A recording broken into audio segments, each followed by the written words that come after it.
Hi, everyone, and thank you for joining. It's fantastic to have everyone here. And for those that are watching the recorded version, thank you for listening in as well. If you just give me a moment, we're having some technical difficulties as we are just waiting to see if Omar is able to join. So if you can just give me one moment. Fantastic. Okay, we got that in the end. So, I can hear you, Dom. Is the audio looking okay? yep, fantastic. All right. Well, once again, everyone, thank you for your patience. And for those that are watching the recording, welcome to this very exciting webinar that myself and Omar have prepared. When we were discussing the topic, we got really excited about this because it's quite relevant to a number of things that we're seeing in today's world, particularly around what's going on with the US markets and the war in Iran. So, yeah, what better way than to get stuck in? Before I start, my name is Dominic Sullivan.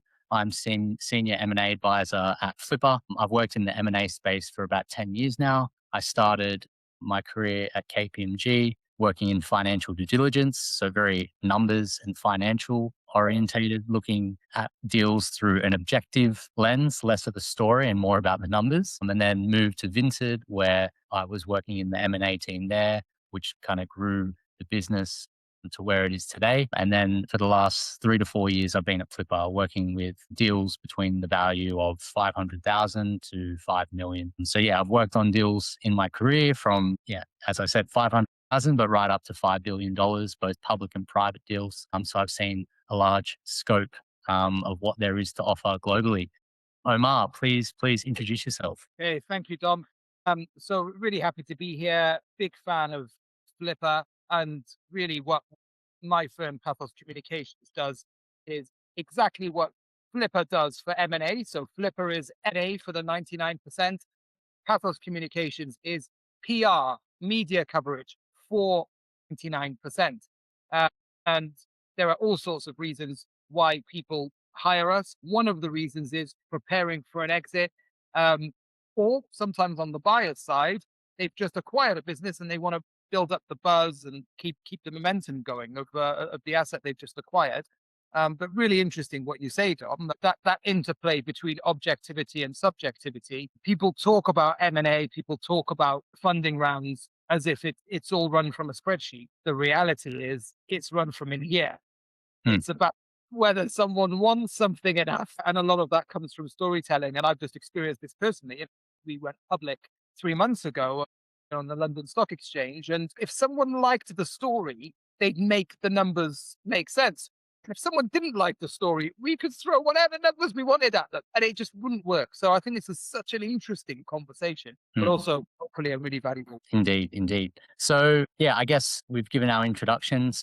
What our agenda is today is we're going to kind of look at the narrative versus numbers, and we'll talk through the importance of narrative, of course, when deciding to exit your business. But of course, there's also the importance of the numbers side. And naturally, where I started my career, very much in financial due diligence, accounting, it was very important to have those numbers and communicate those. And in that space, I always thought, well, that's it. And if the numbers add up, then that's everything. And then as my career has progressed, I've realized that while those numbers are important, actually, what gets you from a successful exit to, or from a mediocre exit to a successful exit is indeed that narrative and that compelling nature that an opportunity that your business will be. Is it a compelling opportunity? Then we'll talk about the buyer's mindset. So, what are the buyers focused on? What are they looking for? The importance of building credibility. I'm sure Omar can talk all about that. The art of positioning, of course. Then we'll touch on the exit checklist, and then of course, what I like doing mostly is Q&A. So hopefully we have some interesting questions. Feel free to put them in during the session, and then I'll make sure I attend to those at the end of the session. So I think firstly, when we're talking about what drives business valuation, of course, you've got the market-based valuation, what you've got determining the true future owner's benefit. You've obviously got drivers of profit, financial documentation, and operational documentation and those standard operating procedures. What exactly are you buying when you're acquiring a business, and how does that also link to of course a story? And I think when I was thinking about this session and this particular point, it was checking, it made me kind of trigger myself over the last couple of weeks how I've been feeling about my stock portfolio.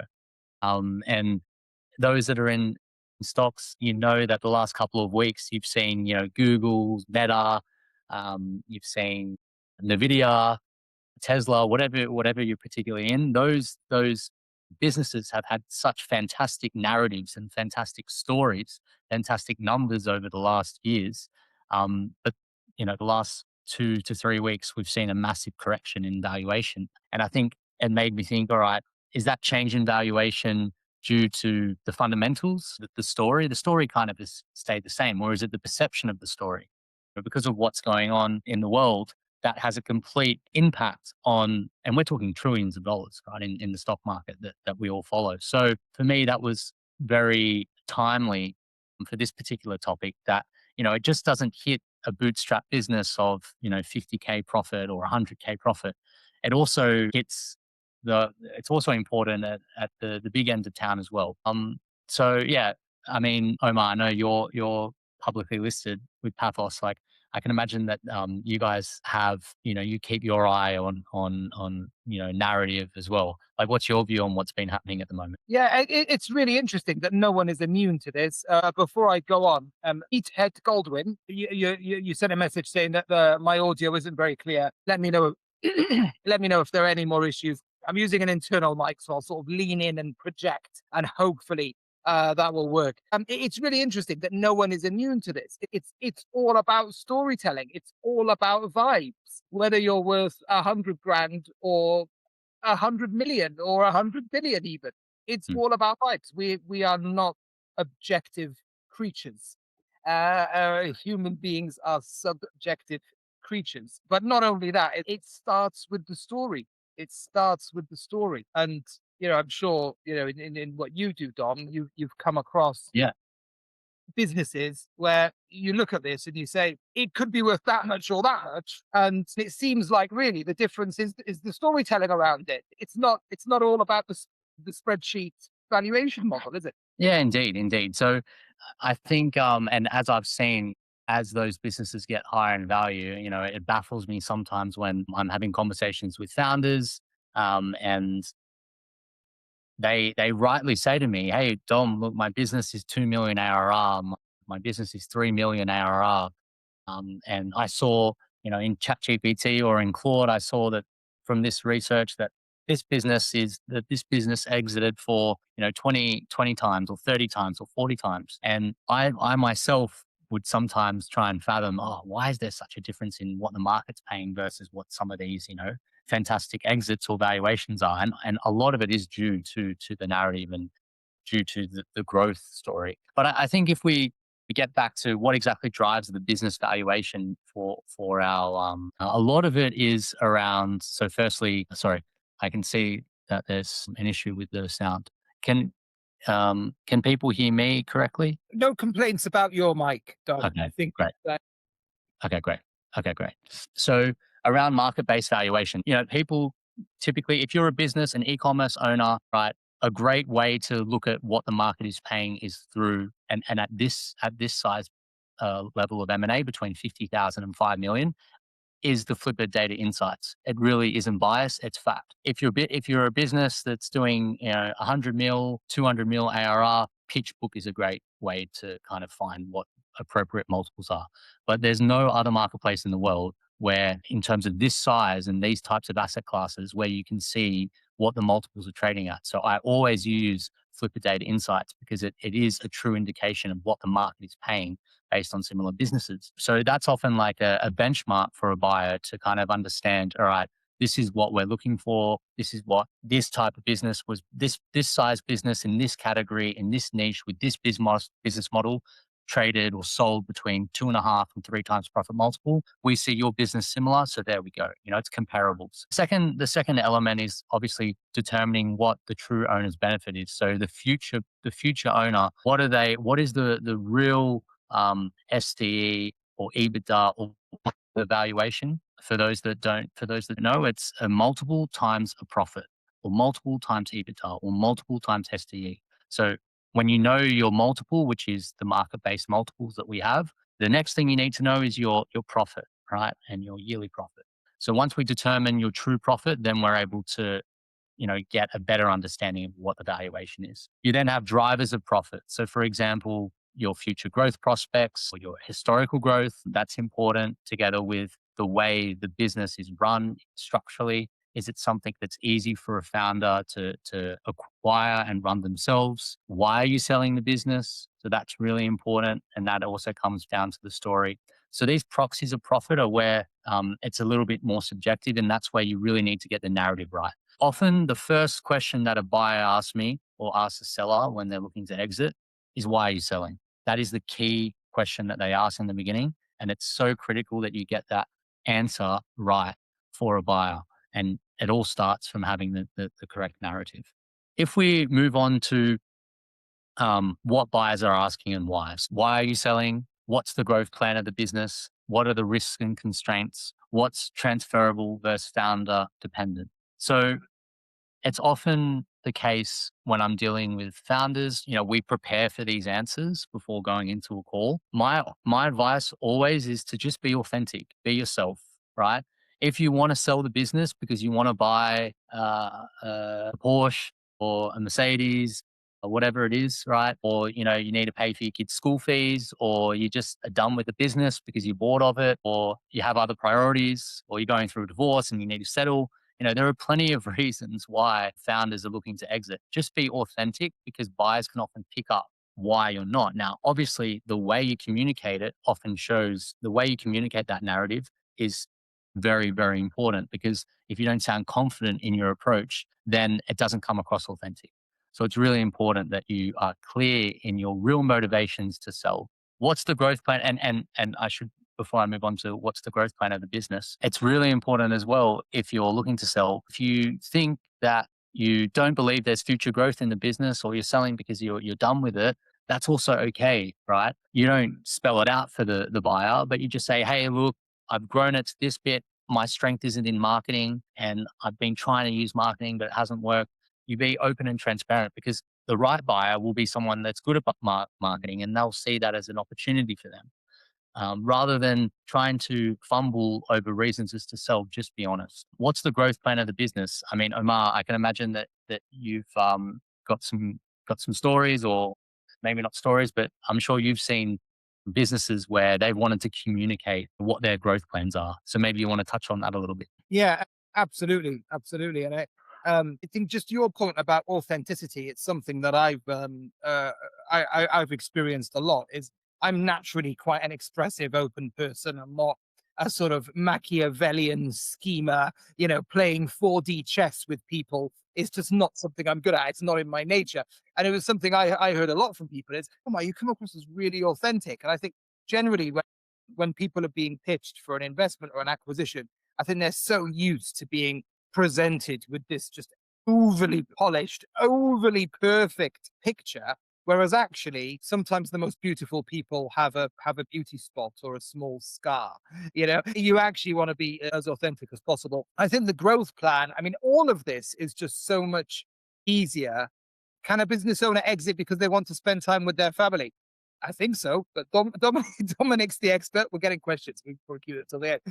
Yeah. The growth plan is obviously what people are investing in. That's what people are buying. They're buying the future of the business rather than the past.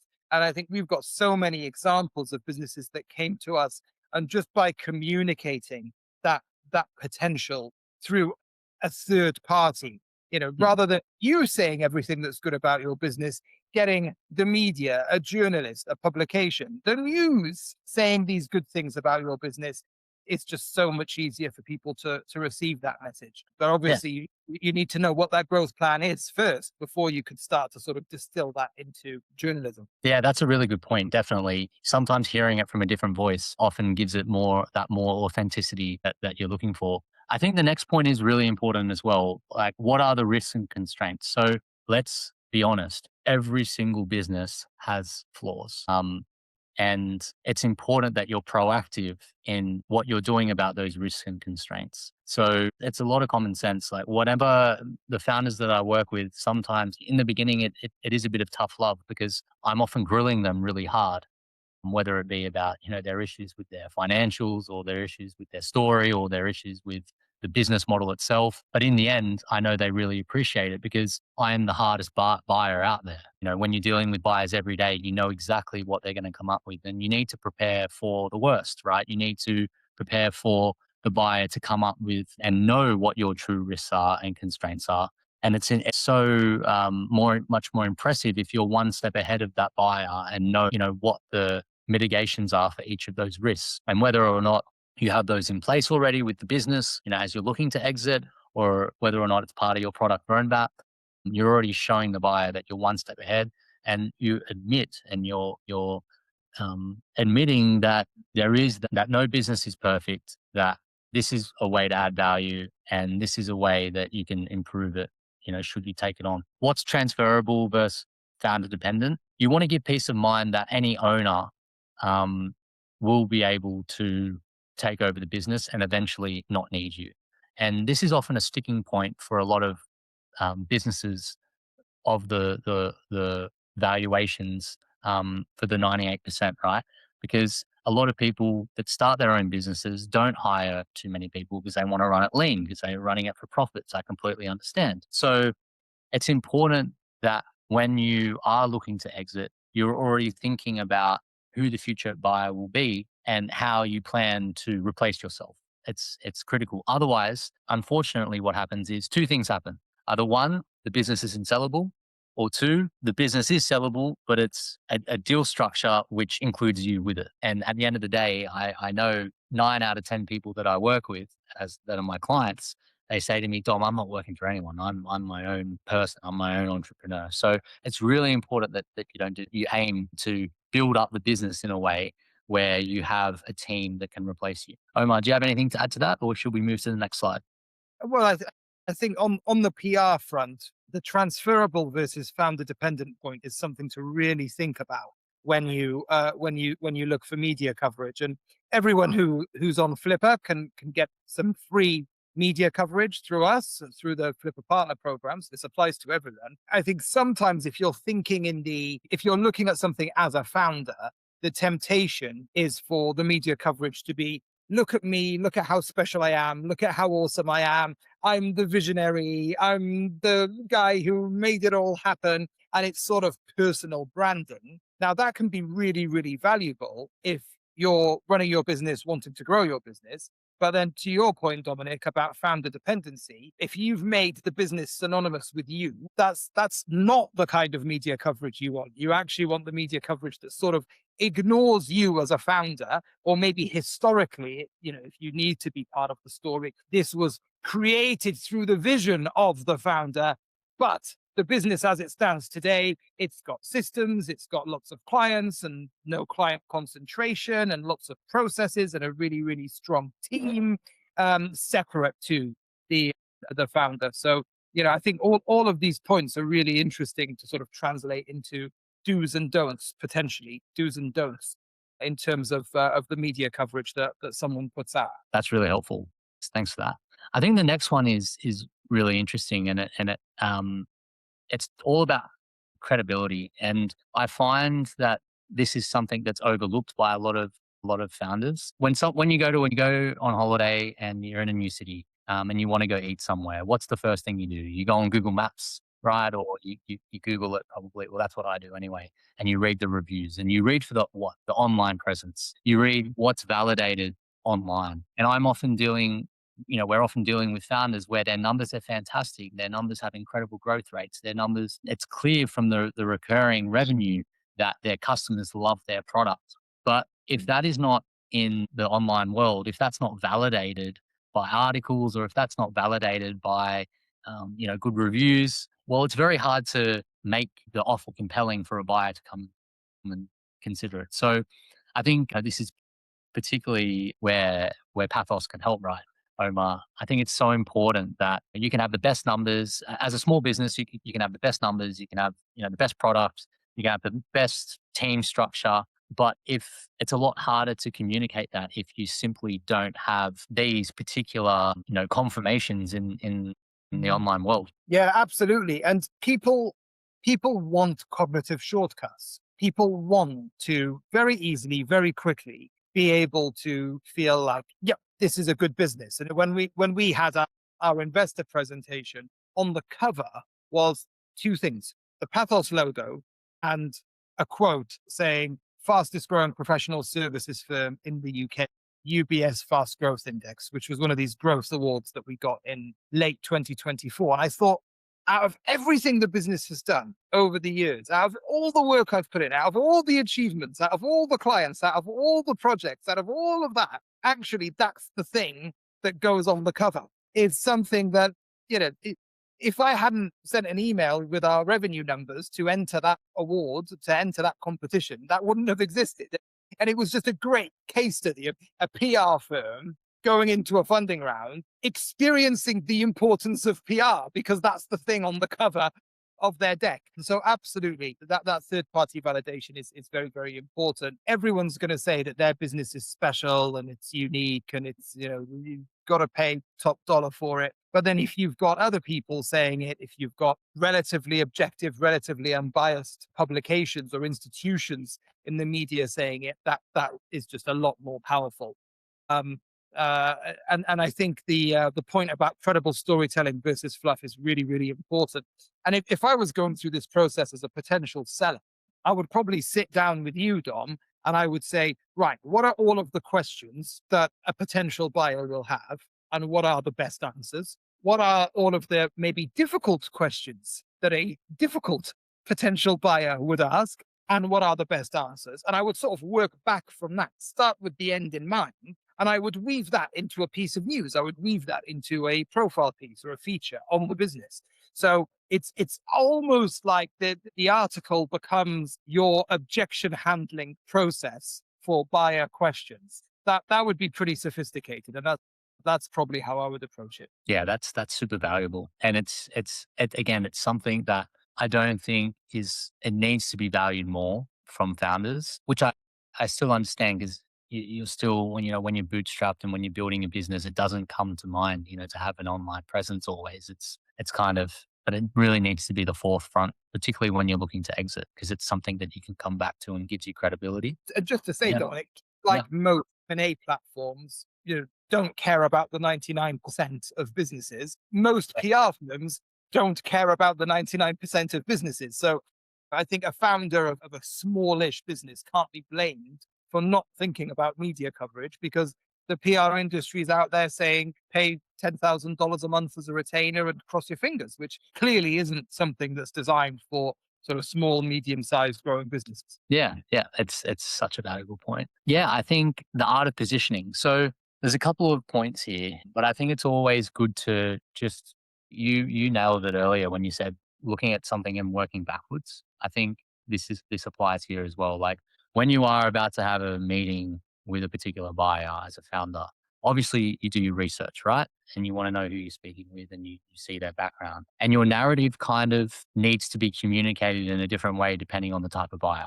So the way you would communicate your narrative of your business to a PE buyer, a private equity buyer, versus a tech founder that wants to acquire more businesses versus someone who's spent their whole career at Google and is now looking to acquire their own businesses. Like it's all very different. So you really need to keep in mind that you tailor that story to the buyer type. You can imagine that there are certain key points that a buyer will want to hear or focus on depending on the type of buyer that they are. And sometimes I find that, when we're going through this with founders, when I go through this with founders, they find this really helpful to really say, look, Dom, like, okay, this is what I found online about the buyer. How do you think we should go about it? And then, we put ourselves in the shoes of the buyer and we think about what they want to hear. And then we again be authentic, obviously, but we really stress the points that we know they want to hear about. Because at the end of the day, that's what's going to push their buttons to make an offer. So yeah, that's my view on this. I think, you know, before we move to questions and open, and I see there's already a couple of questions in the Q&A, which is fantastic. But I think, when deciding to exit and what's important in that exit checklist, often people think about exiting one day before they want to go to market. or 1 week before they want to go to market. Actually, the path to exit starts probably 12 months before you want to sell. So that's where you start thinking about, well, you should be thinking about it more, but getting press coverage, building case studies, documenting those standard operating procedures to show that you're replaceable, creating a track record. It's really important that you start this well in advance. So I think being ahead of the game is really important. Making sure that your numbers and your story match. I was worried. At the beginning of this presentation, I wanted to make it clear that, I spent a number of years in financial due diligence. Numbers do matter, right? But at the same, that they go hand in hand. So there's no point about talking about, 100x growth, 50% year on year growth, if your numbers don't show it. Or there's no point about talking about forecasts, ridiculous forecasts, if your historical numbers don't even show a faint of that, or you don't have a clear plan of doing so. So I think that's really important that your numbers match the story. I think also having a clean answer for why you're selling. We touched on that before, but that needs to be crisp and clear. It can also be a little bit vulnerable. It can also be open as to why you're exiting. If it's for personal reasons, it's fine. You don't have to have this mask of, I'm an unbelievable founder that can do anything. If it's because you've got a debt, or you want to, buy a house or whatever, you can be personal about it. It's okay. Sometimes people try and be too cryptic about why they're trying to exit, and it looks more sus than anything. Knowing your buyer before every call, right? So ensuring that you know who the buyer is. Do a Google or do a Claude search, do a ChatGPT search. Know what their background is, what their mandate is, know why they're interested. Ask them questions as well. I think that's really important. And of course, like the last is ensuring, from my point of view, is that you get that third party validation. When you're looking up a restaurant, when you're in a new city, right now I'm in Bali at the moment. What's the first thing I'm doing when I'm going out for dinner? I'm making sure it's at least a 4.8. It's got nice photos, good vibe. There's no reviews of food poisoning. That's my checklist, right? So if I'm doing that for restaurants, I'm pretty sure people are doing that for when they're acquiring a business of $1 million or $5 million, or $100 million, of course more. So yeah, that's my point of view.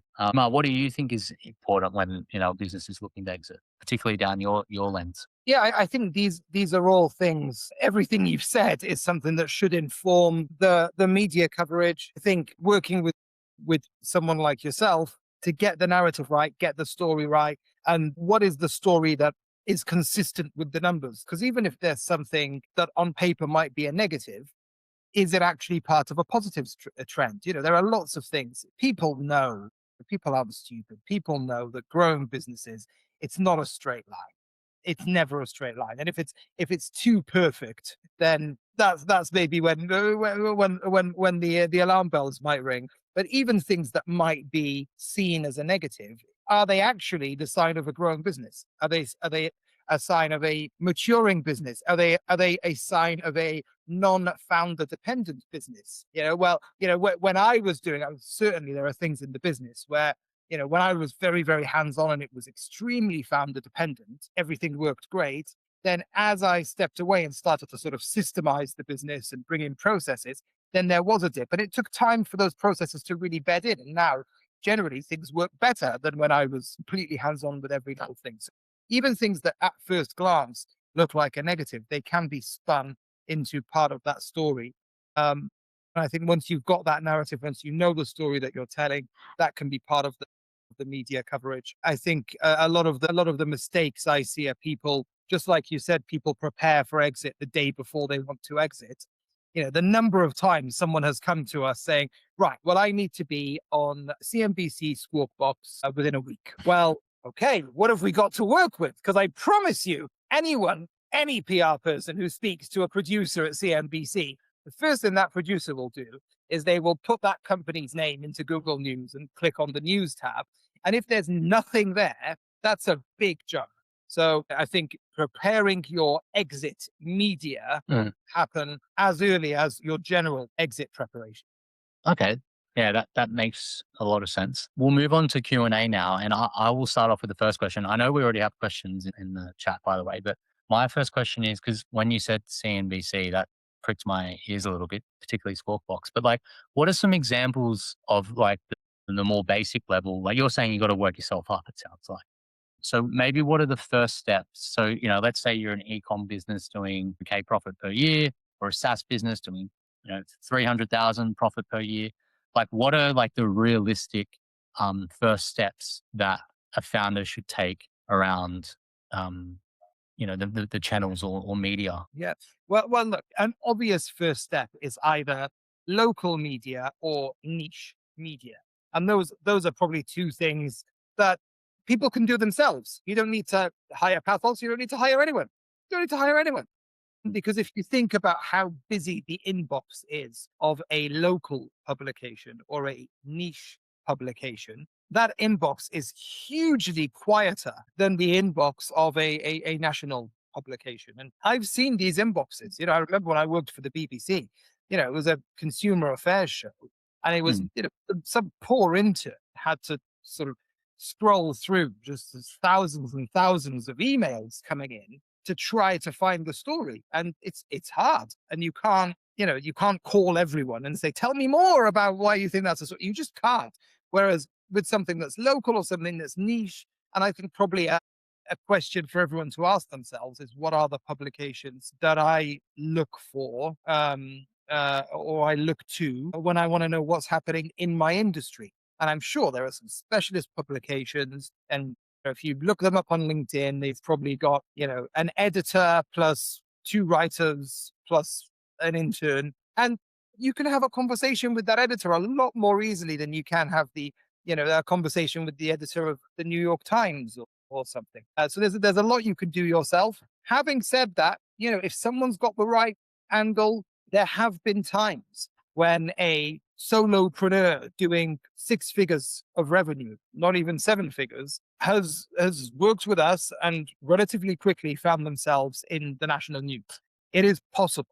It is possible. mm. But just give yourself time. Give yourself time, and whoever you're working with on this, give them time. Just like the exit process. If someone comes to you, Dom, and says, right, I want to be out by next week. Mm, I've had enough. I've had mm. enough. I'm out by next week.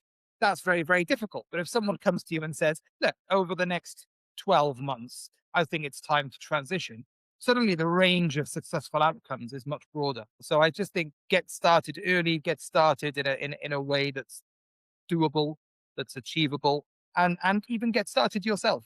Get started yourself and start to thread PR through your business and through the way you do business and the way you see your business. Go through that journey without putting huge resources into it. And that's a good thing. Yeah, it's obviously helpful, but it's also achievable. Very, very achievable. Yeah. Okay. No, that was just something that I wanted to ask. But let's go through a couple of the questions. So if anyone has any questions, please just put them in the chat. So I think one question was, the first one was around, can a business owner exit because they want to spend time with their family? Yeah, I mean, I've dealt with plenty of founders that are now at an age where they're kind of wanting to wind down. And particularly those are businesses that a lot of buyers are very interested with because they have longevity. Typically, if you've got a business that you've had for 10, 15, 20 years, and now you're looking to wind down and spend more time, with your grandkids or with your kids in that case, some people start businesses when they're 20. Actually, I'm helping um, someone exit a business right now who's 18, which is crazy. So yeah, I mean, definitely families is the right, and often that can then navigate the conversation towards the type of deal structure that you're looking for. It's very important that a buyer knows coming into the call, maybe not the first call, but definitely the second or third call. Okay, what type of deal structure is going to be interesting for this founder? Is it going to be 100% cash up front? So 100% of the values are paid. Is it going to be 70% paid up front and then 30% paid over 2 years monthly while the seller hands over the business? Is it going to be an earnout? Is it going to be 50% upfront and then the remaining 50% be a payout based on growth of the business? And then the founder is going to want to grow with the business and put more time. So your current situation of why you're selling is often a way to start the journey of a type of structure that you're going to be going towards and leaning towards, and it gives the buyer some proper guidance. Another question that we had was, yeah, so I think the audience here is mostly founders, to be honest. So yeah, thank you for the question, Victor. Rhonda has asked, do you have an exit checklist that we can work with? So yeah, most certainly. After this webinar, I can send an email to all the participants with the typical checklist that I use. It's often a frequently asked question document, Google Doc, very simple doc. And they're basically the questions that, depending on the model of the business, if it's e-commerce, if it's B2B SaaS, if it's B2C SaaS, if it's an agency, if it's a mobile app, I will be, it's a Google Doc asking what those questions are. And they start off very generic. So very easy for the founder for the buyer to read. And then they get more into the details as you progress. And it helps me with the calls that I have with the buyer. So we're one step ahead. Yes, sure. We can share my email and Omar's email at the end of the call. So Candice has written a question. As a creative content writer, producer, and strategist working with a wide range of businesses and thought leaders, I've seen how incredibly powerful a carefully crafted narrative can be. Often it's challenging to demonstrate the return on investment of authentic storytelling, and people think they can rely on AI to tell their story in an authentic and impactful way. In my experience, there's no comparison. I'm curious to know your thoughts on this. Omar, do you want to start? Yes, I do. So thanks, Chris. I think there are 2 points there. There's the can AI write and the separate question about ROI. I agree with you that AI cannot write, or at least it can't write in an above average way. Because, I've been studying AI for 20 years and I'm a fan of AI, and Pathos is very much a tech business as well as a people business and a media business. But the way LLMs certainly work is they are an average of everything they are fed. So if you want average writing, they are fine. Usually, if someone's been running a business for 1 year, 5 years, 10 years, 20 years, and it's their first piece of media coverage, and it's telling their story of everything they've been through to grow that business, usually they want it to be above average writing, really excellent writing. And that's where the humans come in. We have our proprietary AI tools in our business, and we use them for everything except writing content. Then there's the question about the ROI, and this is really interesting because a lot of the businesses Flippa works with our digital businesses, and I think we sort of live in an age where we almost view every investment and certainly every marketing investment through the lens of digital marketing. We've all become addicted to these very, very pretty, very, very simple dashboards that tell you, this is your ROI and this is your ROAS. And it's all very simple and clear and, you know, colorful. Reality can be a little bit more complicated. And I don't think anyone is ever going to say, I offered you $5 million for your business because I saw 3 really nice articles about your business. But if I hadn't seen the articles, I would have offered you 3 million. No one would ever say that. And they probably don't even know that. I mean, this is all sort of subconscious, implicit stuff. So I think a sort of the ROI is definitely there, but proving it, demonstrating it to the nearest dollar is all but impossible. And I think we just have to sort of make our peace with it. Yeah. I think I agree. I think if it's not there, it takes away a lot of value. Yeah, it kind of has to be there.